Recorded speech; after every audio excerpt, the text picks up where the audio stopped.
আল্লাহর সঙ্গে ডাইরেক্ট যদি সম্পর্ক করতে চাও, শুনেলেন, কোনো ছেলে যদি কোনো মেয়েকে ভালোবাসে, সে কি বলে? শান্তিপুর বাস স্ট্যান্ডে আসবি, সবারই সামনে তোকে আমি আই লাভ ইউ বলবো, এরকম কেউ বলে? বলবে? প্রেমের ইজহার, প্রেমের প্রকাশটা কখন করে জানেন? সবারই সামনে নয়, রাত্রে যখন সবাই ঘুমিয়ে যায়, প্রেমিক প্রেমিকের ঘরে, প্রেমিকা প্রেমিকার ঘরে দরজা বন্ধ করে ফোন লাগিয়ে দেয়, কেমন আছো, তোমাকে না পেলে মরে যাবো আমি একদম। এই যে দুজন কাঁদে, এই কান্নাটাই কিন্তু রিয়েল মহাব্বত, ঠিক কিনা কথা বলেন? এইটাই মহাব্বতটা, আসল মহাব্বত, অন্তরের মহাব্বত। চলুন, আমার আল্লাহ 21 পারা সূরা সিজদায় বললেন, তাতাজাফা জুনুবুহুম আনিল মাদাজি ইয়াদউনা রাব্বাহুম খাউফান ওয়া তামা ওয়া মিম্মা রাযাকনাহুম ইউনফিকুন। হে আমার নবী, পৃথিবীর মানুষকে বলো, যখন পৃথিবীর সবাই নিদ্রায় চলে যাবে, যারা আমার সঙ্গে প্রেম করতে চায়, ডাইরেক্ট সম্পর্ক করতে চায়, তখন তারা নামাজের পাটিতে আসবে আর আমার কাছে নিরালাই কান্নাকাটি করবে। তখন আমার আল্লাহর সঙ্গে ডাইরেক্ট তাদের যোগাযোগ হবে। জোরে বলুন সুবহানাল্লাহ। সবাই ঘুমিয়ে যাবে, তাহাজ্জুদের নামাজে দাঁড়িয়ে যাও, মুসল্লা বিছিয়ে নিরালায় নামাজ পড়ে কান্নাকাটি করো, আল্লাহ জীবনে বড় পাপ করেছি, ক্ষমা করে দাও। জিকির আজকার করো নিরালায় অন্ধকারে, কেউ জানতে পারবে না, সেখানে তুমি আর শুধুমাত্র আল্লাহ, আর কেউ নাই। ডাইরেক্ট সম্পর্ক হবে। আল্লাহ লাইন বলে দিলে তাহলে লাগবে কেন মধ্যখানে? আসল কথা তা নয়। কোরআন শুনেলেন, আমার নবী বিশ্ব নবীর হাদিস, কিয়ামতের দিনে সব থেকে প্রথমে এক শ্রেণীর আলেম জাহান্নামে প্রবেশ করবে। এটা আল্লাহর নবীর হাদিস। এক শ্রেণীর আলেম জাহান্নামে প্রবেশ করবে। যদি বলেন হুজুর সেই আলেমগুলো কারা?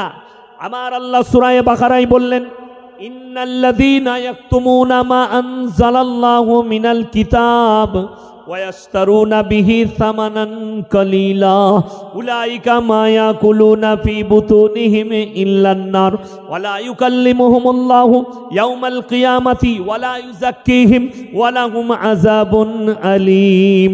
হে আমার বিশ্বনবী, পৃথিবীর মানুষকে বলো, তোমাদের মধ্যে কিছু এমন হুজুর থাকবে যারা নিজেদের পেট ভরানোর জন্য আমার কোরআনের আয়াতকে লুকিয়ে দেবে, আমার দিনকে গোপন করবে। হে আমার নবী বলে দাও, তারা নিজেদের পেটেতে আগুন ছাড়ায় আর কিছু ভরে না। আমি আল্লাহ রাব্বুল আলামিন কিয়ামতের দিনে এই সমস্ত হুজুর দিকে কঠিন শাস্তির সম্মুখীন করে দেব। যদি বলেন হুজুর ব্যাখ্যা করে বুঝান, আমাদের দেশে একটা সিস্টেম খুব ভালো আছে, মদ খেয়ে মর, গাঁজা খেয়ে মর, বেঈমানি করে মর, লটারি খেলে মর, জুয়া খেলে মর, সুদ খেয়ে মর। আমাদের দেশের কিছু জিলাপি হুজুর আছে, মিলাদ পড়িয়ে জান্নাতে পৌঁছে দেবে। হ্যাঁ, দাউদ দিলি 3 বোতল মদ খেয়ে মারা গেছে, কোথায়? বলে কৃষ্ণনগরে, না হলে কালনা হাই রোডে। বলে চিন্তা নাই, ইয়াসিন হুজুরকে দাউদ দে, আমাকে দাউদ দিয়েছেন, এসে দোয়া করছি, রাব্বানা আতিনা ফিদ দুনিয়া আল্লাহ, তুমি তাকে জান্নাতুল ফিরদাউস দাও, জান্নাতের আলা মোকাম দান করো, শহীদের মর্তবা দাও। দোয়া হয়ে গেল। খেতে বসেছি, দেশি মুরগি দিয়ে ভাত, বা পোলাও, রসগোল্লা, 1 প্লেট ফল খাচ্ছি। খেতে খেতে বললাম, বাপ কি করে মরল বাপ তোমার ছেলে? বলে হুজুর ছেলে খুব বদমাস, 3 বোতল মদ খেয়ে অ্যাক্সিডেন্ট করেছে। আমরা তোবা তোবা, কাকে জান্নাতে দিলাম বে আমি? ফেরেশতারা আমাকে মারবে না? মারবে না। যদি বলেন যাদের মনে মনে হচ্ছে আমার ছেলে মদের জীবন, মদের ভাটিতে জীবন কাটিয়ে মারা গেছে, তার লেগে কি দোয়া করতে পাবো না? আমার ছেলে শিরকের উপরে জীবন কাটিয়ে মারা গেছে, তার লেগে কি হুজুর দোয়া করব না? আমার বাপ কুফরি করে মারা গেছে, শিরকের উপরে ডুবে মারা গেছে, বেঈমানি করে মারা গেছে, নাস্তিকতার উপরে মারা গেছে, তার লেগে কি দোয়া করব না? আপনি পার্থক্য পেয়ে যাবেন, ইয়াসিন কেমন হুজুর আর জিলাপিওয়ালা কেমন হুজুর, গুটকাখোররা কেমন, ইয়াসিন কেমন, আপনারা পার্থক্য করবেন। আমি কোরআনের আয়াত আর হাদিস শুনিয়ে দিচ্ছি। বুখারী শরীফের রওয়ায়াতে আছে, আমার নবী বিশ্ব নবী জানাবে মুহাম্মাদুর রাসূলুল্লাহ, সকলে বলুন সাল্লাল্লাহু আলাইহি ওয়াসাল্লাম। আচ্ছা, এই যে সাল্লাল্লাহু আলাইহি সাল্লাম বললেন, এটা দরুদ না দরুদ লয়? হুজুর বলুন।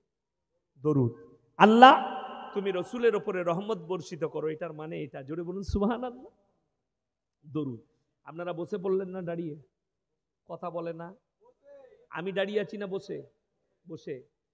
যে গুটকাখোর বলছে আমাকে লাদ মেরে দেবো, সে হারামখোর নিজে বসে দরুদ পড়ছে, ওটা দোষ নাই।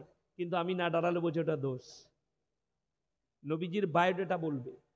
কিয়াম মানে হচ্ছে দাঁড়ানো। আমরা নামাজেও দাঁড়াই, দাঁড়াই না দাঁড়াই না, কিন্তু বড় কষ্টের বিষয়। আত্তাহিয়াতু পড়ুন, আত্তাহিয়াতু লিল্লাহি ওয়াস সালাওয়াতু ওয়াত তাইয়্যিবাত, আসসালামু আলাইকা আইয়ুহান নবী। ওই গুটকাখোর জিলাপি হুজুর বসে সালাম পাঠাচ্ছে, দোষ নাই, কিন্তু ইয়াসিন না দাঁড়ালে বলছে ওকে লাদ মেরে ফেলে দাও। কষ্টের বিষয় এগুলো বোঝা দরকার। ভাষাটা ঠিক করো, মানুষকে গালি দিও না, কষ্টের বিষয় এটাই। চলুন আগে কোরআন শোনায় আপনাদেরকে, হাদিস। আল্লাহ নবীর কাছে খবর এলো, ইয়া রাসূলুল্লাহ, আপনার চাচা যান মারা যাবে, অসুস্থ অবস্থায় আছে। নবীজি সাল্লাল্লাহু আলাইহি সাল্লাম ছুটে এলেন চাচার বাড়িতে। চাচা অসুস্থ, মারা যাবে। নবীজি কি বললেন জানেন? চাচা গো, একবার কলমাটা পড়ে লাও, আমি আল্লাহর কাছে তোমার জন্য কেঁদে কেঁদে ক্ষমা চাইব। বিসমিল্লাহ। তোমার জন্য কেঁদে কেঁদে ক্ষমা চাইব। আল্লাহর নবীর চাচা উত্তর দিলেন, হে আমার ভাইপো, আমি যদি বার্ধক্যে কলমা পড়ি লোকে বলবে মৃত্যু ভয়ে কলমা পড়ে নিয়েছে, আমি কলমা পড়তে পারবো না। নবীজির চোখে পানি এলো। আল্লাহ জিবরিল আমিনকে দিয়ে আয়াত পাঠালেন, নবীজির কাছে কোরআন এলো, ইন্নাকা লা তাহদি মান আহবাবতা ওয়ালাকিন্নাল্লাহা ইয়াহদি মান ইয়াশা। হে আমার বিশ্ব নবী, হিদায়েতের দপ্তরটাই আমার আল্লাহর হাতে। তুমি যাকে ইচ্ছা করো তাকে তুমি হিদায়েত দিতে পারো না, আমার ইচ্ছা নেই, তাই তোমার চাচা কলমা পড়তে পারবে না। নবীজির চোখ দিয়ে পানি।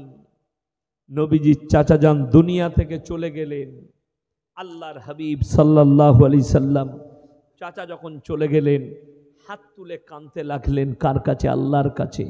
ওগো আল্লাহ, তুমি আমাকে যতদিন না নিষেধ করছো, আমি আমার চাচার জন্য তোমার কাছে কেঁদে কেঁদে ক্ষমা চাইব। নবীজি কাঁদতে লাগলেন আল্লাহর কাছে, আল্লাহ গো, আমার চাচাকে ক্ষমা করে দাও। আল্লাহ, আমার চাচা ভুল করেছে, অপরাধ করেছে। নবীজি দোয়া করছেন, কাঁদছেন আল্লাহর কাছে। আল্লাহ আয়াত পাঠালেন আবার নবীজির কাছে। কি বললেন শুনেলেন? মা কানা লিন নাবিয়্যি ওয়াল্লাযীনা আমানু আন ইস্তাগফিরু লিল মুশরিকিন ওয়ালাউ কানু উলি কুরবা। নবী এবং মুমিনরা শোনো, আল্লাহ এখানে বললেন নবী এবং মুমিনরা শোনো, যারা মুশরিক হয়ে কুফরি করে মারা গেছে, বদ্দিন হয়ে, তাদের লেগে দোয়া করতে পাবে না, যদিও তারা তোমাদের নিকটতম আত্মীয় হয়। নবীজির হাত নেমে গেল, চাচার জন্য আর দোয়া করতে পেল না। আল্লাহ নিষেধ করে দিলেন। আর আপনি বলছেন আপনার বেটা মুশরিক হয়ে মারা গেছে, আপনার বেটা নাস্তিক হয়ে মারা গেছে, ইয়াসিনকে দাওয়াত দিয়ে আপনার বেটার লেগে দোয়া করিয়ে জান্নাতে পাঠাবেন। নবীজি নিজের চাচাকে কলমা পড়াতে পারেনি, আল্লাহ নিষেধ করেছে।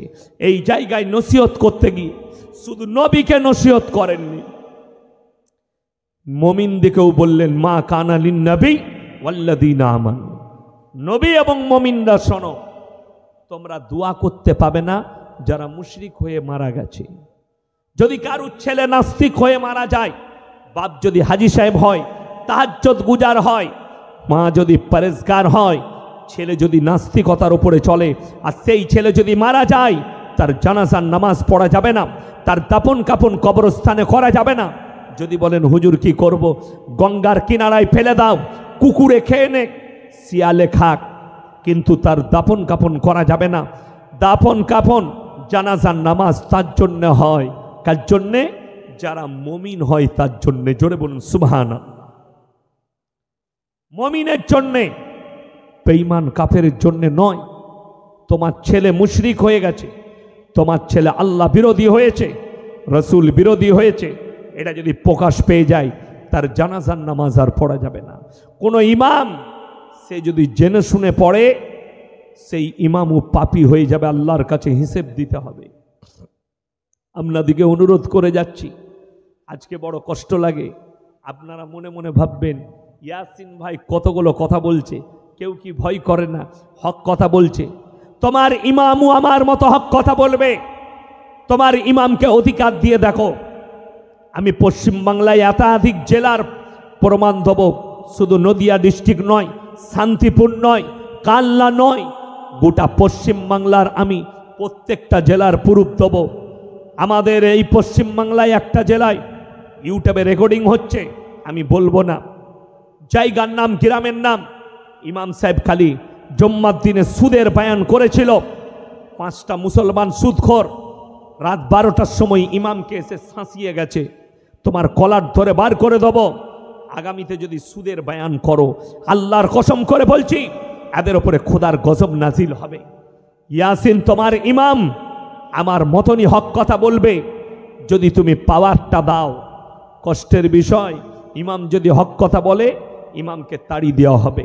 একজন নাস্তিকতার উপরে জীবন কাটিয়েছে, ইমাম খালি বলেছে এই লোকটা নাস্তিক ছিল, এর জানাজার নামাজ আমি পড়ব না। সঙ্গে সঙ্গে আপনি কি করেছেন? নিষেধ করে দিয়েছেন, ইমাম সাহেব তুমি যখন জানাজা পড়তে পারবে না, তুমি পালিয়ে যাও। ঠিক বললাম না ভুল বললাম বাবা? ইমামকে বাপের গোলাম মনে করেছেন, তাই না? করুন। আপনাদিকে দুটো জিনিস লাস্টে প্রুফ করে যাব। আলহামদুলিল্লাহ। একটা হচ্ছে, আমাদের সমাজে সব থেকে বেতন কম কার? কথা বলে না? ইমামের। সব থেকে ভালো খাবার কার? ইমামের। কি পার্থক্য বুঝলেন? বুঝতে পারেন নাই? আপনাদের লেগে, শ্রোতাদের লেগে খাবার করেছে নাকি? হ্যাঁ, কি খাবার আছে? বিরিয়ানি। আপনারা বিরিয়ানি খাবেন, আর আমি কি কি খেয়েছি ওটা আর বলবো না। কি বুঝলেন? আপনাদের লেগে খালি বিরিয়ানি, আর আমার লেগে কি কি ছিল ওটা কিন্তু আমি বলবো না। আমার দস্তারখানে আল্লাহর কৃপা, আমার 10,000 টাকা বেতন মাদ্রাসায়, আপনার ইমামের 3,000 বেতন।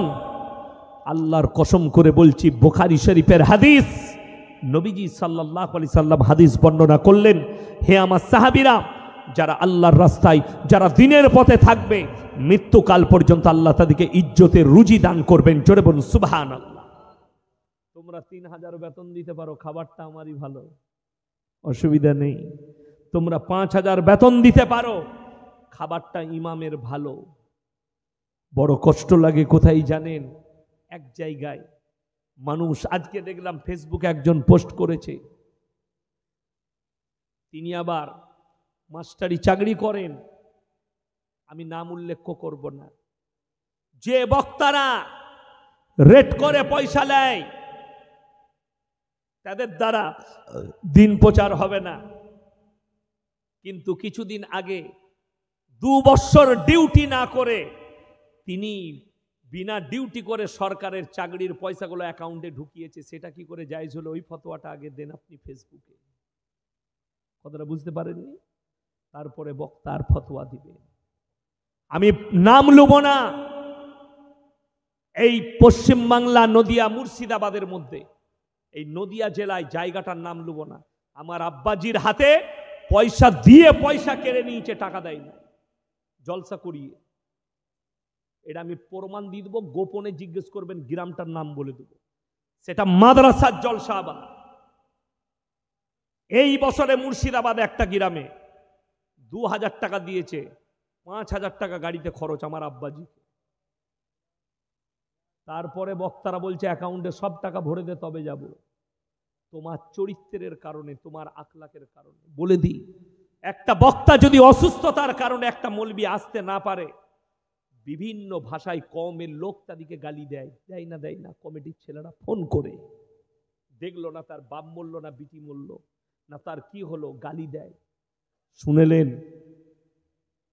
এই এক সপ্তাহ আগে, কালকে জলসা, আজকে ফোন করে বলছে হুজুর জলসাটি হবে না, বলতে ভুলে গেছিলাম, অসুবিধা আছে। আমি কি করবেন, অসুবিধা থাকলে আর কিছু করা যাবে, করতে হবে না। আমি ইয়াসিন, মলি সাহেব, আমরা উলামা, আমরা কিছুই বলতে পারি না। আমাদের কাছে হাজারো দলিল আছে, আমরা গালি দিতে পারি না। কেন? এরা আমার কম, নিশ্চয়ই কোনো কষ্ট হয়েছে যার কারণে জলসা করতে পারবে না। কিন্তু একটা বক্তা না পৌঁছালে তাকে মা বোন তুলে গাল দেয় কওমের ছেলেরা। তোমার বিবেককে জিজ্ঞেস করবে। আমি ইয়াসিন, আমি ক বছর জলসা করছি? 16 বছর জলসা করছি। আমি বাসে ট্রেনে জলসা করেছি, মুর্শিদাবাদের এক জায়গায় বাসে জলসায় গেছি, স্কুলে শুতে দিয়েছে, সকালবেলায় উঠে দেখলাম আমাদের পাশে, বক্তাদের পাশে কুকুর শুয়ে আছে।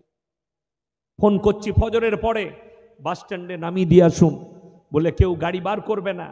2 কিলোমিটার হেঁটে গেছি, আর নিয়ত করেছি আজকেই গিয়ে গাড়ি কিনবো 4 চাকা। যেদিন থেকে 4 চাকা কিনেছি, সম্পর্ক না, স্টেজ থেকে নামলাম, গাড়ি চেপে পালিয়ে গেলাম। তুই বুঝে লিগা জলসা। কথাটা বুঝতে পারেননি? কেন করলো বক্তারা? কেন আপনার কাছে? নিশ্চয় আপনার মেহমানদারির ত্রুটির কারণে বক্তারা গাড়ি স্টেজ থেকে নামছে আর গাড়ি চেপে পালাচ্ছে। তোমার কষ্টের কারণে, তুমি ইজ্জত তুমি দিতে পারোনি, তুমি উলামাদিকে মাথার তাজ বানাতে পারোনি। আজকে মুসলমান আলেমদের টাচে না থাকার কারণে, ইমামদের টাচে না থাকার কারণে এদের কাছে বদ্দিনীগুলো দিন বলে প্রচার হয়ে গেছে। ওই ইসলামিক কালচারটা আপনার কাছে ইসলামিক কালচার হয়ে গেছে।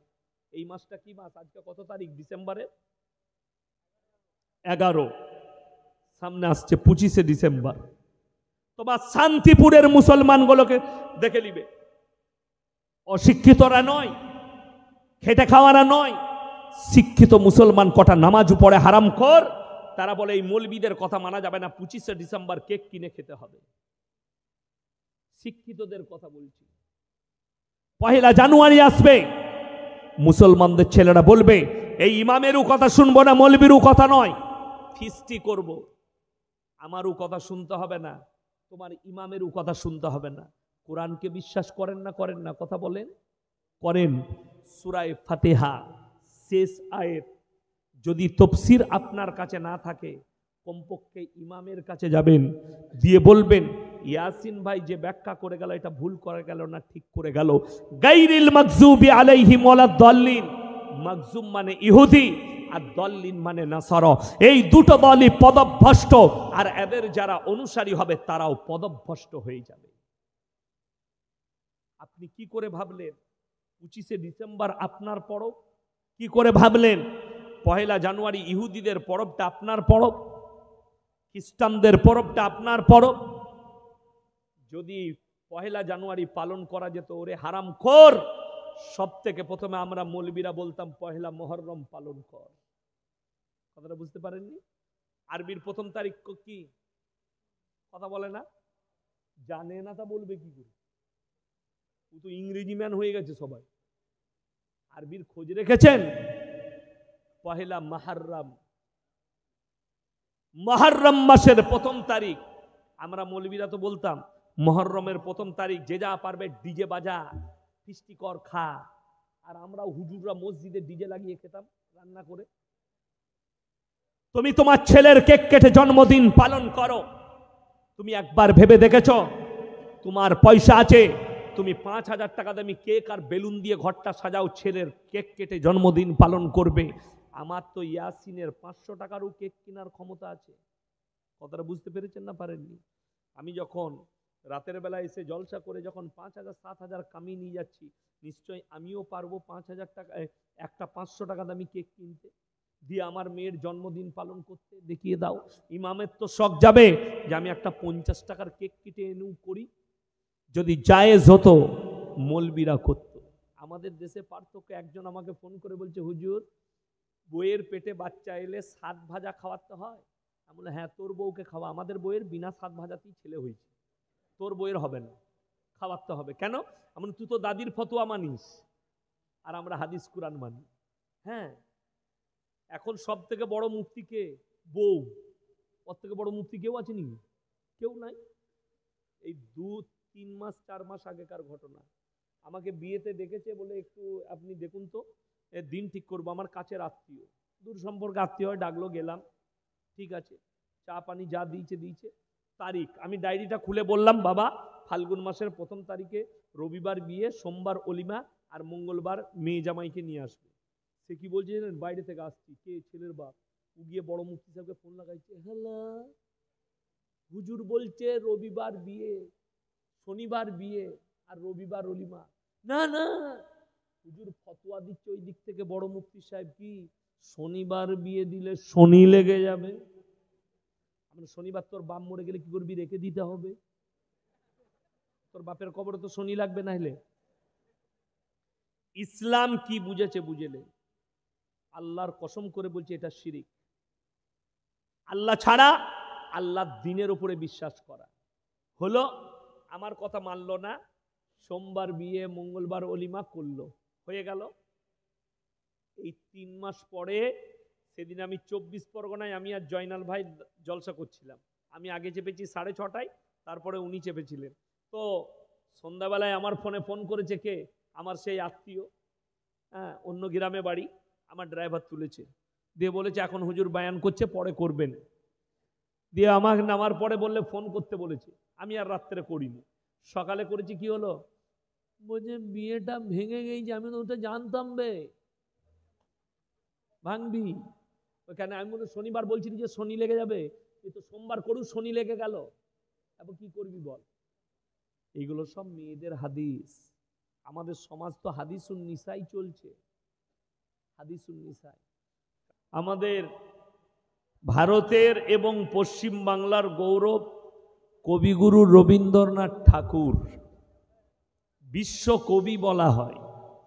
আচ্ছা, তিনার কোনো শিক্ষক ছিল না? ছিল না? খুব তাড়াতাড়ি বলবেন। ছিল না? ছিল না? ছিল। কাজী নজরুল ইসলাম, তারও শিক্ষক ছিল। বঙ্কিমচন্দ্র চট্টোপাধ্যায়, তারও শিক্ষক ছিল। শরৎচন্দ্র, তারও ছিল। রাজা রামমোহন রায়, তিনারও শিক্ষক ছিল। আল্লাহর কসম করে বলছি, নবীজির কোনো শিক্ষক দুনিয়াতে ছিলেন না। আমি এখানে যেভাবেই বায়ান করি, যত দামি কথা বলি, আর আপনারা আমাকে কি ভাববেন জানি না, আমার শিক্ষক যদি এখানে আসে, আমার শিক্ষকের কাছে কিন্তু আমি ছোট, ঠিক কি না কথা বলেন? তিনি আমার গুরুজন, শিক্ষক। যিনি আমাকে স্কুলে অ আ পড়িয়েছেন, তার কাছেও আমি ছোট। আজ কি আমার মেয়ে ক্লাস 7-এ পড়ে। তো আমি যখন মাদ্রাসা থেকে এলাম, বললে আব্বু বইগুলো জমা দেবো, পরীক্ষা হয়ে গেছে। তো আমি আমার স্কুটি করে নিয়ে গেলাম। আমি বললাম জমা দিয়ে এসো, আমি গেটে দাঁড়াচ্ছি। আমি ভেতরে ঢুকিনি, যেহেতু কোনো শিক্ষক আমার জামানার শিক্ষক নাই। একজন ছিলেন প্রবীর বাবু, তিনার নাম। আমি 5-এ তিনার কাছে ভূগোল পড়েছি, তিনি পড়িয়েছেন। আমাকে বললে কি ব্যাপার হুজুর ভালো আছেন? আমি স্যার আমাকে হুজুর বলবেন না, আমি আপনার স্টুডেন্ট। বলে না না, তুমি অনেক উঁচু মানুষ, আর বলা যাবে না, খুব শ্রদ্ধা করি, তোমার বয়ান শুনি। প্রবীর বাবু, তিনি আমাকে এই উত্তর দিলেন। আমাদের স্কুলের টিচার, আমার জামানা। তো তার কাছেও আমি ছোট, এখনো সেই ইয়াসিন ছোটবেলায় যেটা পড়েছি। আমার আব্বাজির মামা আমারও শিক্ষক, ক্লাস 6-এর।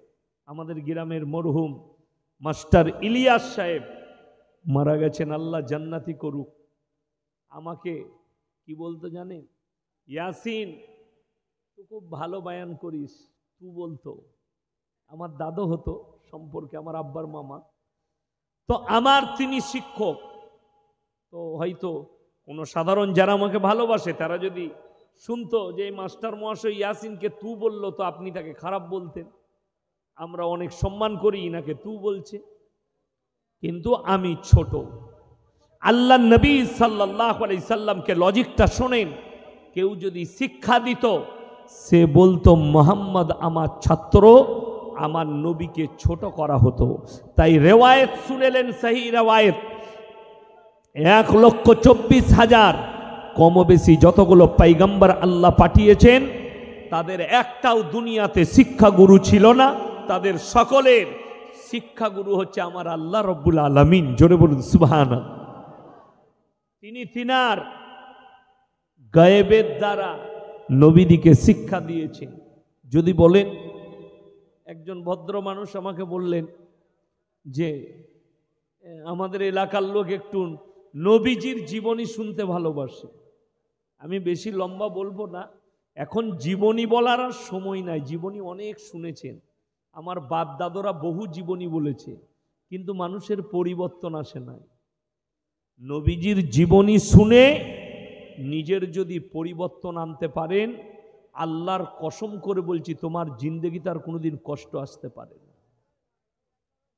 নবীজি সাল্লাল্লাহু আলাইহি সাল্লামের কিছু জীবনী বলে দিচ্ছি, নবীজির জীবনীর কিছু অংশ আপনাদেরকে বলে যাই। প্রথমে যখন নবীজির কথাই ধরেছি, আল্লাহ নবী সাল্লাল্লাহু আলাইহি সাল্লাম, ইতিহাসের বইয়ে লেখা আছে 570 খ্রিস্টাব্দে জন্মগ্রহণ করেছে। পড়েছেন না পড়েননি? পড়েননি? স্কুলের বইয়ে কিসে লেখা আছে? ইতিহাসে। হযরত মুহাম্মদ মুস্তাফা সাল্লাল্লাহু আলাইহি সাল্লাম মক্কা শহরে জন্মগ্রহণ করলেন 570 খ্রিস্টাব্দে, আরবি 12ই রবিউল আউয়াল। গোটা বিশ্বের যতগুলো মৌলবি আছে, আলেম আছে, সবাই একটা কথায় একমত, আল্লাহ নবীর মৃত তারিখ, দুনিয়া থেকে বিদায়ের তারিখ হচ্ছে 12ই রবিউল আউয়াল, কিন্তু জন্মের তারিখ 12ই রবিউল আউয়াল, এটার উপরে ইখতিলাফ আছে উলামাদের মধ্যে, মুহাদ্দিসিনদের মধ্যে। কেউ কেউ বলেছেন 8ই রবিউল আউয়াল, কেউ কেউ মত দিয়েছেন 9ই রবিউল আউয়াল, মতান্তরে 12ই রবিউল আউয়াল। এটাই সহি যদি কেউ বলে, বাকি দুটো ভুল, 12টা ঠিক আছে। যে মাল 12টার উপরে কনফিডেন্স রেখে দিবে সে মালই ভুল আছে। এটা ইসলাম। তিনটের মধ্যে ইখতিলাফ আছে, যে কোনো একটা তারিখ হতে পারে। নবীজি এই দিনে জন্মগ্রহণ করেছেন, কিংবা 8ই করেছেন, কিংবা 9ই করেছেন, এটা নিয়ে ঝামেলার কিছুই নাই। আর যদি বলেন ইসলাম মানি না, তাহলে আপনার যা ইচ্ছা তাই করা যাবে, অসুবিধা কিচ্ছু নাই, যে যা করছে। বুঝলেন? নবীজি মদ হালাল বলেছে না হারাম বলেছে? কথা বলে না? স্পর্শ করা হারাম। কি করা বললাম? স্পর্শ করা হারাম। মুসলমান মদ খায় না? খায় না। জীবনী শুনে করবেন কি? কথাটা বুঝতে পারেননি? জীবনী শুনে ঘোড়ার ডিং করবে? মদটা আগে ছাড়েন, তারপরে জীবনীটা কাজে আসবে। আল্লাহর হাবিব সাল্লাল্লাহু আলাইহি সাল্লাম নিজের জীবন দশায় আল্লাহ যে প্রথম আয়াত পাঠিয়েছেন শিক্ষার উপরে, এডুকেশনের উপরে। হে নবী পড়ো, পড়া থেকে শুরু করেছেন। আল্লামা বিল কালাম, কলমের সাহায্যে আমি শিক্ষা দিয়েছি। যে জাতির কাছে শিক্ষা নাই সেই জাতি মার খাবে। আপনারা কে কিরকম মদ নিয়ে চলেন আমি জানি না, তবে আমার কাছে শুনে যান, বর্তমানে ভারতবর্ষে যতগুলো ইসলামের আর কোরআনের দুশ্মন আছে সব মুসলমান ঘরে জন্ম নিয়েছে, একটা অমুসলিম ঘরের নয়। যদি বলেন প্রমাণ দেন, বাংলাদেশ থেকে এসে আমাদের দেশে বাস করছে তসলিমা নাসরিন, কাদের ঘরের মেয়ে? হিন্দু না মুসলিম? তাড়াতাড়ি বলুন। মুসলমান। জন্ম দিয়েছে। কোরআনের দুশ্মন, রসুলের দুশ্মন, ইসলামের দুশ্মন। জাস্টিস ইনায়েতুল্লাহ মুসলমান ঘরের ছেলে। ওয়াসিম রিজভী মুসলমান ঘরের ছেলে। তারেক ফাতেহি মুসলমান ঘরের ছেলে। এগুলো সব ইসলামের এক একটা বড় বড় দুশ্মনের কথা বললাম নাম। আল্লামা ইকবাল শায়ের লিখেছে, ইস ঘর কো আগ লাগি ঘর কি চিরাগ সে। মুসলমান নিজেদের ঘরে নিজেরাই আগুন ধরিয়েছে, অন্য কেউ লয়। তার প্রমাণ নিবেন? দক্ষিণ 24 পরগনা জয়নগর থানা 2 সপ্তাহ আগে একটা মুসলমান নেতাকে গুলি করে খুন করলো। তার বদলা লিবার জন্যে গোটা গ্রাম আগুন জ্বালিয়ে দিল। জ্বালালো কারা? মুসলিমরা। জ্বলল কারা? মুসলিমরা। কথাটা বুঝতে পেরেছেন না পারেননি? এরপরে চলুন নবীজির হাদিসে নিয়ে যায়। এদিকে যারা মুসলমান মনে করে সেই মৌলবীর বিরুদ্ধে আমি, সেই মুসলমানের বিরুদ্ধে আমি। যদি বলেন কেন? বুখারী শরীফের হাদিস, নবীজি বললেন এক মুমিন আর এক মুমিনের ভাই ভাই। জোরে বলুন সুবহানাল্লাহ। এটা হচ্ছে নবীজির জীবনী, এটা হচ্ছে অরিজিনাল জীবনী। আল্লাহ কোরআনে বললেন এক মুমিন আর এক মুমিন একে অপরের বন্ধু। জোরে বলুন সুবহানাল্লাহ। কিন্তু বড় কষ্টের বিষয়, আপনি আপনার ভাইয়ের দুশমন, আপনার ভাই আপনার দুশমন, আপনার বাপ আপনার দুশমন, আপনার পরিবার আপনার দুশমন, আপনার বোন আপনার দুশমন। এগুলো একটাও আমি মিথ্যা বলি নাই। ঠিক বললাম না ভুল বললাম? সব এগুলো আমাদের সমাজে ঢুকে গেছে। আপনি কাকে দায়ী করছেন আর কি জীবনী শুনবেন? নবীজি সাল্লাল্লাহু আলাইহি সাল্লামের জীবনী শুনেলেন। আল্লাহর হাবিব জন্মানোর পরে তিনি হক বুঝিয়েছেন কার দ্বারা? দাইমা হালিমার দ্বারা। আল্লাহ নবীকে যখন মা হালিমা পালার জন্য নিয়ে গেলেন, যে এর বদলা আমি আল্লাহর কাছে নেব, নবীজির বরকত মা হালিমা বুঝতে পেরেছে, কিন্তু তুমি মুসলমান হয়ে বুঝতে পারোনি। দাইমা হালিমা লেখছে রওয়ায়েতে, আল্লাহর হাবিবকে যখন আমি আমার বাড়িতে নিয়ে এলাম, আমার বাড়িতে যতগুলো বকরি ছিল তাদের স্তন যেন দুধেতে ভরে গেল। জোরে বলুন সুবহানাল্লাহ।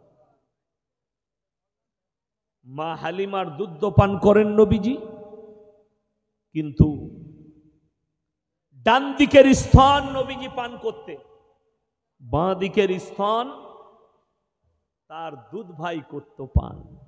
মা হালিমার নিজের গর্ভের একটা সন্তান ছিল, সে পান করত। হঠাৎ করে মা হালিমা একদিন আল্লাহ নবীর মুখটা মা স্তনে লাগিয়েছে, মোটেই মুখ দেননি। বড় চেষ্টা করার পরও মুখ দেননি। মা হালিমা হয়তো ভেবে নিয়েছে কোনো শরীরে অসুস্থতা দেখা দিয়েছে। হাকিমের কাছে নিয়ে গেলেন। হাকিম বললেন, তোমার ছেলের তো কোনো অসুখ বুঝতে পাচ্ছি না। বলে, আমার ছেলেকে এত স্তন ধরাচ্ছি, এই কি তোমার নিজের? বললেন, না, এটাকে আমি পালিত পুত্র করেছি। বলে, তোমার কি আরো সন্তান আছে? আছে। সে বরাবর বাঁ দিকের স্তন পান করে, ডান দিকের পান করে। আজকে বাঁ দিকের লাগিয়েছি, তখন থেকে আর মুখ দিচ্ছে না। বললে, তুমি পর্দার মধ্যে গিয়ে এই বাচ্চাটাকে ডান দিকের স্তন দিয়ে দেখো। যেমনি ডান দিকের স্তন নবীজির মুখে লাগিয়েছেন, নবীজি সাল্লাল্লাহু আলাইহি সাল্লাম আবার দুধ পান করতে লেগেছেন। এই জন্মানোর পরে মায়ের কোলে দুধের হক বুঝিয়ে গেছেন। ডান দিকের স্তনটা আমার জন্যে, আর বাঁ দিকের স্তন হচ্ছে আমার ভাই, দুধ ভাইয়ের জন্যে। তার হক আমার মারা যাবে না। জোরে বলুন সুবহানাল্লাহ। যারা বসে আছেন, আমি তো কেউ কি চিনি না, সবাই আমাকে চিনেন। নিয়ত করলেন আর নিজের হৃদয়কে জিজ্ঞেস করুন, এখানে বসে আছেন, জলসা শুনতে এসছেন আমাকে ভালোবেসে, আল্লাহর রসুলকে ভালোবেসে, আল্লাহকে মহব্বত করে, কে কে নিজের ভাই আর বোনের হক মেরে বসে আছে? যদি আল্লাহকে ভয় করেন, সকালে গিয়ে ভাইয়ের হক ফেলিয়ে দেন। কেউ যদি নিজের ভাইয়ের হক মেরে নেয়, ফাঁস কাতারে তাহাজ্জুদ পড়ে, আল্লাহর কসম করে বলছি কিয়ামতের দিনে আটকিয়ে যাবে। নবীজির এই জীবনীটার প্রতি আমল করো। আল্লাহর হাবিবকে আল্লাহ তাআলা 70টা পুরুষের সমান শক্তি দান করেছিলেন। জোরে বলুন সুবহানাল্লাহ। 70টা পুরুষ। কিন্তু নিজের 63 বছরের জীবন দশায় নিজের শক্তি আল্লাহর কসম কোনো মানুষের কাছে প্রকাশ করেননি। জোরে বলুন সুবহানাল্লাহ। তলোয়ার তো হাতে ছিল, নবীজি তলোয়ারের দ্বারা দাওয়াত দেয়নি। নবীজি যদি দাওয়াত দিলেন কিসের দ্বারা? আখলাক, চরিত্র, ব্যবহারের দ্বারা দাওয়াত দিলেন। ইসলাম প্রচার করেছেন আখলাক, চরিত্রের দ্বারা, ব্যবহারের দ্বারা। আপনি নিজেকে মুসলমান বলে দাবি করেন, নবীর উম্মত বলে দাবি করছেন। আল্লাহর নবী 11টা বিবাহ করেছে। শান্তিপুরের আমার যদি এই মজমায় কোনো আমার হিন্দু ভাই থাকেন, আমার ওয়াজ শোনার জন্য আসেন, তাকে ওয়েলকাম জানাবো, স্বাগত জানাবো। আমাদের দেশের বহু নেমো খারাপ, ইসলাম বিরোধী, কোরআন হাদিস বিরোধী, নবীজির দুশ্মন, তারা বলছে নবীজি কেন 11টা বিবাহ করেছে। আল্লাহর কসম 11টা বিবাহের মধ্যে 9টা 10টা খালি বিধবাকে বিয়ে করেছিলেন। জোরে বলুন সুবহানাল্লাহ। প্রথম বিবি, নবীজি হচ্ছেন 25 বছরের যুবক। কত বছরের বললাম? 25। বিবাহ করলেন 40 বছরের বুড়ি মা খাদিজাতুল কুবরা রাদিয়াল্লাহু তাআলা আনহাকে বিবাহ করলেন। বিশ্বের মানুষকে তাক লাগালেন। নবীজি বিধবাকে বিয়ে করলেন শুধু এই জন্য নয়, কি আদর্শ দিলেন নবীজি? শোনো, কান খুলে শুনে নাও। বিধবাটা ডাস্টবিনে ফেলার জন্য নয়, বিধবাটা রাস্তায় ঘুরে বেড়াবার জন্য নয়, বিধবাটা ব্যভিচার করার জন্য নয়। তাকে যদি তোমার পছন্দ হয় বিবাহ করে স্বীকৃতি দান করো, বিবি হিসাবে স্বীকৃতি দাও, হালাল বিবি রূপে গ্রহণ করো। কোরআন আল্লাহ বললেন তার মধ্যেও খায়ের বরকত আছে। আপনাদের নদিয়া ডিস্ট্রিক্টের এই ধুবুলিয়া পুবুলিয়া কোনো এলাকার এক যুবক হবে, আমাকে একদিন ফোন করেছে, হুজুর আমি বেচালার, বিয়ে শাদী হয়নি, আপনি করে নাও ভালো মেয়ে দেখে। বলে না না, আমার প্রশ্ন আছে। কি প্রশ্ন? আমার গ্রামে একজন যুবক ছোট্ট বাচ্চা রেখে মারা গেছে, তার স্ত্রীর বয়স 22 বছর। আমি কি সেই মেয়েকে বিয়ে করতে পাবো না শরীয়ত সম্মত? আমি বললাম অনেক নেকি আছে বিয়ে করলে, কে বললে পাবে না? বলছে আমার মা বাবা পরিবার বলছে এই মেয়েকে বিয়ে করলে সমাজের লোক খারাপ বলবে, এরা নোংরা কাজ এটা। আমি বললাম তোমার মা বাবা নামাজ পড়ে? বলে জি। আমরা তাদেরকে ইস্তেগফার করতে বলো। কোন যুবক যদি কোনো বিধবাকে বিয়ে করে ব্যাচলার, এটা কোনো খারাপ আর নোংরা কাজ নয়। যারা মনে করবে এটা নোংরা কাজ, জেনে রেখে দিবেন তারা নিজেদের মুখ দিয়ে পাপ করে ফেলল। যদি এটা পাপ হয়, আল্লাহর নবী 25 বছরের বয়স হয়ে যুবক হয়ে 40 বছরের বুড়িকে বিবাহ করলেন। আপনার যারা বন্ধু বান্ধব আছে এই শান্তিপুরে জিজ্ঞেস করবেন, আমাদের দেশে হিন্দু ভাইদের মধ্যে একটা প্রথা ছিল, সেটার নাম হচ্ছে সতীদাহ প্রথা। স্বামী মারা গেলে ওই চিতায় পুড়িয়ে দেওয়া হতো। রাজা রামমোহন রায় তিনি এই প্রথাটা তুললেন। হে ভারতের মানুষ, একটা মানুষের জীবনের মূল্য আছে। যে মারা যাচ্ছে সে ফিরে না, কিন্তু যে বেঁচে আছে তার জীবনটা জ্যান্ত অবস্থায় পুড়িয়ে দেবে, তার একটা জীবনের দাম আছে। আল্লাহর কসম, নবীজি এই জীবনের দামটা দিয়েছিলেন নারীদের। জোরে বলুন সুবহানাল্লাহ। বন্ধ করেছেন রাজা রামমোহন রায়, আর 1400 বছর আগে বিধবাকে মর্যাদা দিয়ে গেছেন হযরত মুহাম্মদ মুস্তাফা। সকলে বলুন সাল্লাল্লাহু আলাইহি ওয়াসাল্লাম। ইসলাম আপনি বুঝতে পারেননি, নিতে পারেননি। ইসলামের বুনিয়াদ হয়েছে শিক্ষা দ্বারা, এডুকেশনের দ্বারা। যারা ইতিহাসবিদ আছেন, শিক্ষিত আছেন, ইতিহাস খুলবেন। পৃথিবীর প্রথম সভ্যতা মিশরের মুসলিম সভ্যতা। পৃথিবীর প্রথম দ্বিতীয় সভ্যতা স্পেনের মুসলিম সভ্যতা। খুঁজে দেখুন, বার করে দেখুন। আজকে বড় কষ্ট লাগে, সভ্যতা আপনার কাছে নাই কেন? একটাই কারণে নেই। আমি সেদিনে দিনাজপুরে জলসা শেষ করে বাড়ি ফিরছিলাম, ফজর হয়ে গেছে বাড়ি ফিরতে আমার।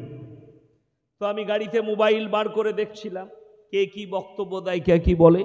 রাত্রে দেখি তো তিনটে বক্তব্য একসঙ্গে মিলিয়ে দিয়েছে। একজন আমাদের দেশের বাবা বেরিয়েছেন, বাগেশ্বর ধাম বাবা, তিনার আর দুটো নেতা, একটা অমুসলিম ভাইদের নেতা, তিনি রাজনৈতিক লোক, আর একটা মুসলমানদের রাজনৈতিক নেতা। আমি এই রাজনৈতিক লোকদের নামটা নেব না, তিনি একজন ধর্মগুরু, যার কারণে তিনার নামটা নিলাম। তিনজনের বক্তব্য পরপর আছে। প্রথম নম্বরে আছে বাগেশ্বর ধাম বাবা। তিনি বক্তব্য দিচ্ছেন, मेरे देश के सारे हिंदू भाई सुनो, अपने अपने घर में तमंचा रखो, हथियार रखो। এটা হচ্ছে তিনার বক্তব্য, নিজের নিজের বাড়িতে অস্ত্র রাখো। দ্বিতীয় ব্যক্তি যে নেতা, তিনি বক্তব্য দিচ্ছেন, मेरे देश के माँ और बहनों, अपने अपने घर में हथियार रखो, अगर ना हो सब्जी काटने वाला एक चाकू भी रख लो, सब्जी काटार एक छुरी पर्यंत बाड़ीते रखो। क्यों? किसी को काटने के लिए काम आएगा। समझदारों के लिए इशारा काफी है। আমি উদাহরণ স্বরূপ বলছি, আমি যদি বলে যাই শান্তিপুরের মুসলমান ভাইয়েরা বাড়িতে সবাই বোম ফোম রাখবেন, ইশারাটা কার দিকে যাবে? কাজে আসবে। যদি বলি হিন্দু ভাইরা বলবে না, বলবে না, তাহলে আমাদেরকে মারার জন্য বলে গেল। ঠিক কি না? কথা বলেন, উত্তর দিবেন হ্যাঁ কি না? হ্যাঁ। এই জন্যে बागेश्वर धाम बाबार इशाराटा जाच्छे मुसलमान को काट दो। लेकिन तीसरा जो नेता है वो एक मुसलमान नेता है। तिनी जिज्ञेस करछेन जारा बसे आछे, मेरे मुसलमान भाई किसके किसके जेब में कलम है हाथ उठाओ। सबाई हाथ तुल्लो, हाथ नीचे करो, आप बताओ किसके किसके जेब में कलम नहीं है। तारा हाथ तुल्लो। तिनी उत्तर दिच्छेन, मेरे मुसलमान भाई अपने घर में हथियार नहीं, अपने जेब में कलम रखो, दुनिया तुम्हारे मुट्ठी पे आएगी। जोरे बोलुन सुभान अल्लाह। তোমরা কলম নিয়ে এসো, কলমের সাহায্যে দুনিয়া জয় করা যায়, তলোয়ারের সাহায্যে নয়, হিংসা বিদ্বেষের সাহায্যে নয়।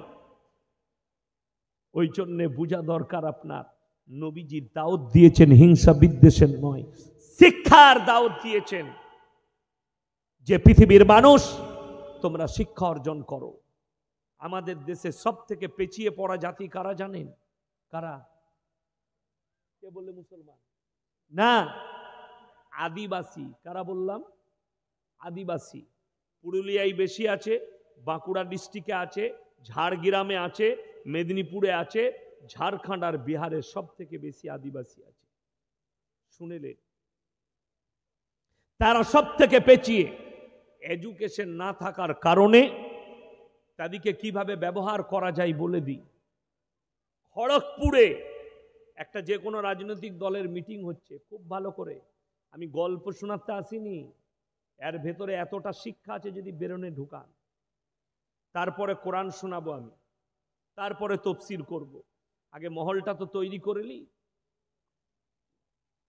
শুনেন, মিডিয়া জিজ্ঞেস করছে, তাদের হাতে ঝান্ডা আছে একটা দলের, জিজ্ঞেস করছে এই কার মিটিং এ এসছিস? একটা দলের আছে আর অন্য দলের নাম করছে, সে জানেই না আমি কার মিটিং এ এসছি। হ্যাঁ, বাস্তব সত্য কথা বলছি, আমি মোবাইলে দেখেছি, আমি তো গিয়ে দেখিনি। কেন এসছিস? সেই মেয়ে দুটো উত্তর দিচ্ছে 500 টাকা দিবে আর বিরিয়ানির প্যাকেট দিবে। এটা তাদের উত্তর।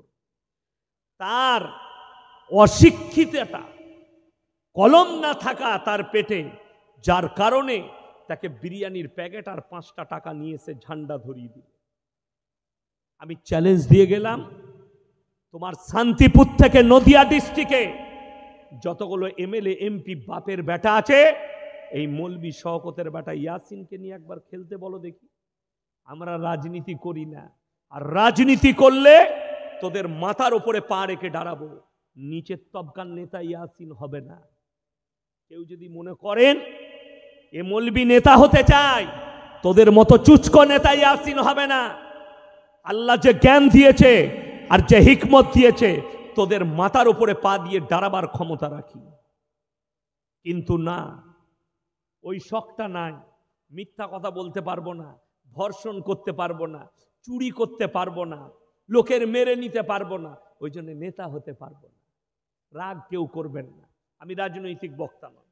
কার গায়ে লাগবে কথা গিয়ে আমি জানি না।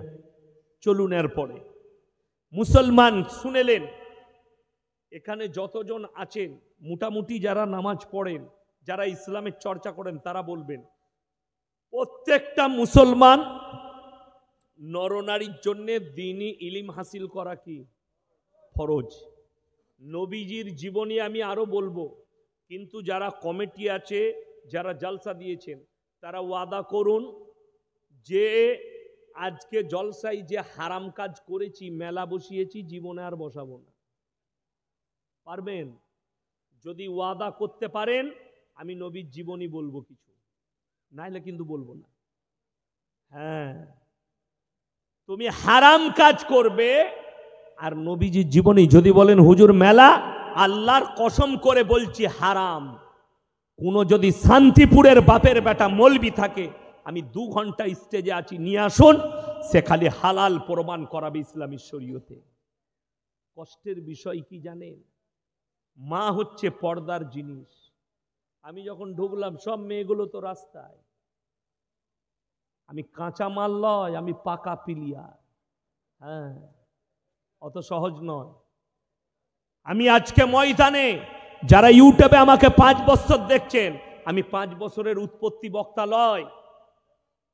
আমি আজকে 16 বছর জলসা করছি, 16 বছর। 5 বছর বাসে ট্রেনে জলসা করেছি, গোটা নদিয়া, মুর্শিদাবাদ, মালদা, দিনাজপুর। তবে আজকে এই জায়গায় পৌঁছে গেছি। আমি একদম পেকে ক্ষয়ের হয়ে গেছি, দেখতে পাচ্ছেন না? আমি একটা ডোজ দিলি মাল কটা ছুটে বেড়াচ্ছে, দেশমায় আমাকে মা বোন তুলে গালি দিচ্ছে। যাকে যাকে ডোজ দিয়েছে আমি পরমাণু বোমা, যার উপরে বাসটা হবে সে মাল আর টিকে থাকতে পারবে না। হ্যাঁ, একদম তলায় চলে যাবে। এরা যদি কোরআনের ওপরে আমল করনেওয়ালা হতো, গালি দিত না। একজন বলছে আপনি তো এক জায়গায় হারাম বলেছেন।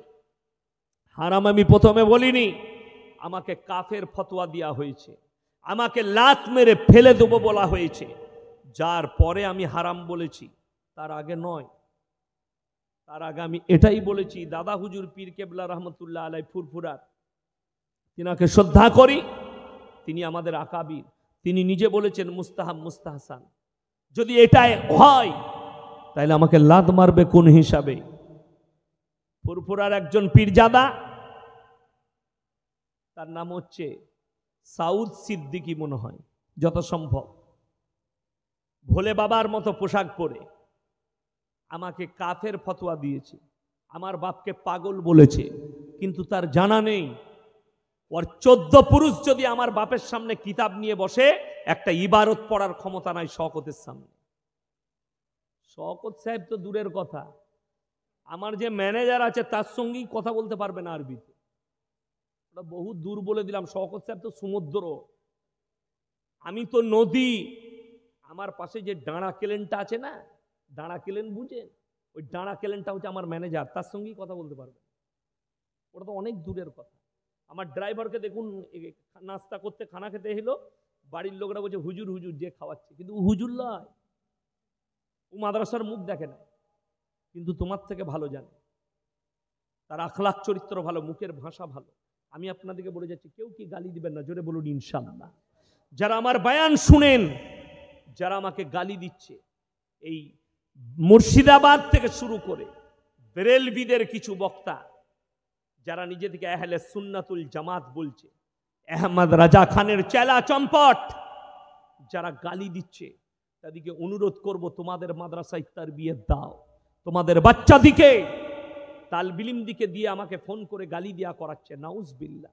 তারা হাদিসই পড়েনি। সবাই শুনেন হাদিসটা, বুখারী শরীফের হাদিসে আছে, কান খুলে শুনেলেন। যারা অশ্লীল ভাষা ব্যবহার করে, গালিগালাজ করে, এটা মুনাফিকদের একটা বড় আলামত। শুধু মৌলবীকে নয়, শুধু অন্য কেউ কি নয়, হুজুরকে নয়, আপনি আপনার পরিবারকে গালি দিবেন না, আপনার বন্ধুকে গালি দিবেন না, আপনার প্রতিবেশীকে গালি দিবেন না, আপনার স্ত্রীকে গালি দিবেন না, আপনার বন্ধুকে গালি দিবেন না, কোনো অমুসলিম ভাইকেও আপনি গালি দিবেন না। ভদ্র ভাষায় অনেক কিছু বলা যায়, যায় না? যায় না? প্রতিবাদ ভদ্র ভাষায় করা যায়, শুদ্ধ ভাষায় করা যায়। আমাকে বলেছে লাত মারব, আলহামদুলিল্লাহ, যদি লাত মারবে তা আলহামদুলিল্লাহ, কিন্তু বড় কষ্টের বিষয়, লোকরা বুঝতে পারছে হক আর না হক কোনটা। কেন? যদি আমি না হক পথে থাকতাম, যে আমার সামনে কিয়াম করছিল সে তো আমাকে দলিল দিয়ে দাঁড় করিয়ে দিবে, কিন্তু তার হিম্মত হয় না। ইলম থাকলে তো হিম্মত হবে। যাই হোক, আমি কারুর বিরুদ্ধে নয়, আমি যেটা বলতে চাইছিলাম, আপনার দ্বারা যেন কেউ পৃথিবীর কষ্ট না পায়, জোরে বলুন ইনশাআল্লাহ। কেউ কি গালি দিবেন না, অশ্লীল ভাষা ব্যবহার করবেন না। সবাই তৃতীয় নম্বর আখলাকটা শুনেলেন, ওয়াল্লাযীনা ইয়াবিতুনা লিরাব্বিহিম সুজদাও ওয়া কিয়ামা। আমার যারা প্রিয় বান্দা হবে, তারা রাতের অন্ধকারে রাত জেগে কেঁদে কেঁদে আমার ইবাদতে রাত যাপন করবে। সবাই বলুন ইনশাআল্লাহ। কেউ কেউ বলছে এই মৌলবীরা জানে না, এই ঘরটাই চাপতে গেলে দুতলায় সিঁড়ি লাগবে না? লাগবে না? কথা বলেন, লাগবে। বিসমিল্লাহ। তো কিছু আমাদের সমাজের লোক ধোঁকা দিচ্ছে যে এই ইয়াসিনের বয়ান শুনো না।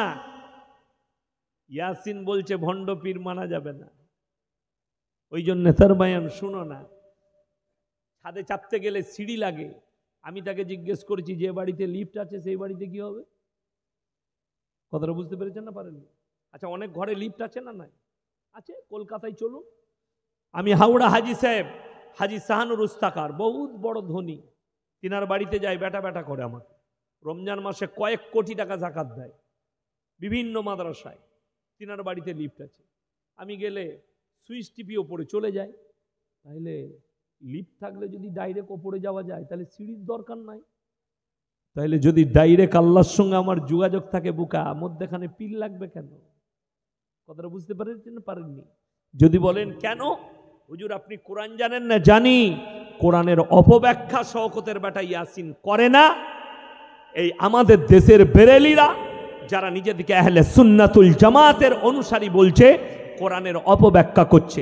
শুনেলেন, ইন্না আউলিয়া আল্লাহি লা খাউফুন আলাইহিম ওয়ালা হুম ইয়াহজানুন। ভালো করে শুনেন, যারা মনে করছেন আউলিয়া মানে হচ্ছে পীর ওলিয়া উলিয়া, একদম ভুল ব্যাখ্যা। আউলিয়া শব্দের অর্থ হচ্ছে বন্ধু, ভালো বন্ধু। আউলিয়া শব্দের অর্থ কি বললাম? কথা বলেন, জোরে বলুন। ভালো বন্ধু। কার বন্ধু? আল্লাহ। সেই বন্ধুটা আমিও হতে পারি, ইনিও হতে পারেন, ইনিও হতে পারে, একটা যুবকও হতে পারে। যারা ভালো আমল করবে তারাই আল্লাহর প্রিয় বন্ধু হবে।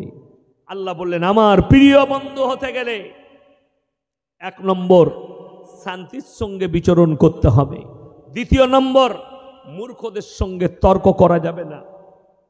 3 নম্বর, আমার প্রিয় বান্দা হতে গেলে ওয়াল্লাযীনা ইয়াবিতুনা লিরাব্বিহিম সুজদাও ওয়া কিয়ামা। তারা রাতের অন্ধকারে রাত জেগে কেঁদে কেঁদে আমার ইবাদতে রাত যাপন করবে।